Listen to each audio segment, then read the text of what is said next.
السلام علیکم ورحمۃ اللہ وبرکاتہ۔ ٹاپ بازار چینل پہ آنے والوں کو خوش آمدید۔ اب جو آپ کو میں عمل بتانے والا ہوں، اس عمل کے ذریعے آپ اپنی زمین جو ہے کسی بھی انسان سے آزاد کروا سکتے ہیں۔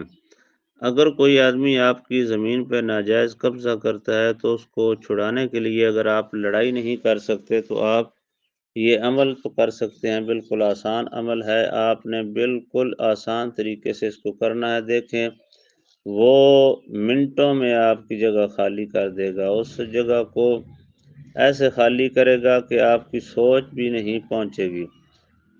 کرنا کیا ہے، آپ نے پوری ویڈیو اور پوری گفتگو سننی ہے۔ سن کر آپ پھر عمل کریں۔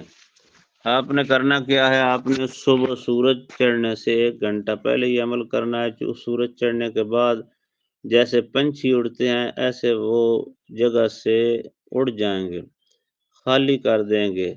اور یاد رہے کہ ہمارے اس وظیفے کی طاقت سے ان کو اس زمین سے ایسے انگارے پڑیں گے کہ آپ حیران ہو جائیں گے۔ اب آپ کو میں وہ عمل بتاتا ہوں۔ آپ نے کرنا کیا ہے، جو بندہ آپ کی زمین پہ قابض ہے اس کا نام پرچی پہ لکھ لینا ہے۔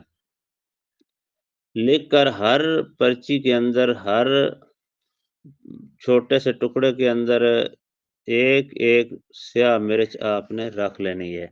سیاہ مرچ رکھ کر 7 ٹکڑے کاغذ کے لینے ہیں۔ 7 مرتبہ ان پہ ایک ایک پہ اس دشمن کا نام لکھنا ہے۔ اگر 2 ہیں تو 2 کا 2 بار ساروں پہ لکھ لیں۔ جتنے بھی ہیں ہر ٹکڑے پہ نام ان کا درج ہونا چاہیے۔ تو مرچ ایک ہی کام کر جائے گی سب کے لیے۔ ایک ایک مرچ سب میں ڈال کر ان کو بند کر لیں، ان کو چھوٹا چھوٹا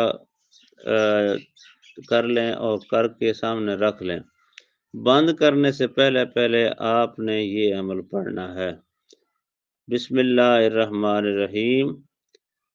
آپ نے آگے یہ پڑھنا ہے، اب جو میں پڑھنے لگا ہوں، بسم اللہ الرحمن الرحیم پڑھ کے آپ نے پڑھنا ہے، یا قہارو، یا قہارو۔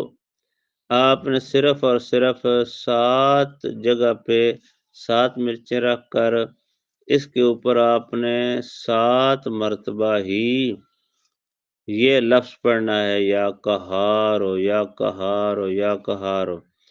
پھر ان مرچوں کو آپ نے ایک ایک کر کے کاغذ سمیت جلا دینا ہے۔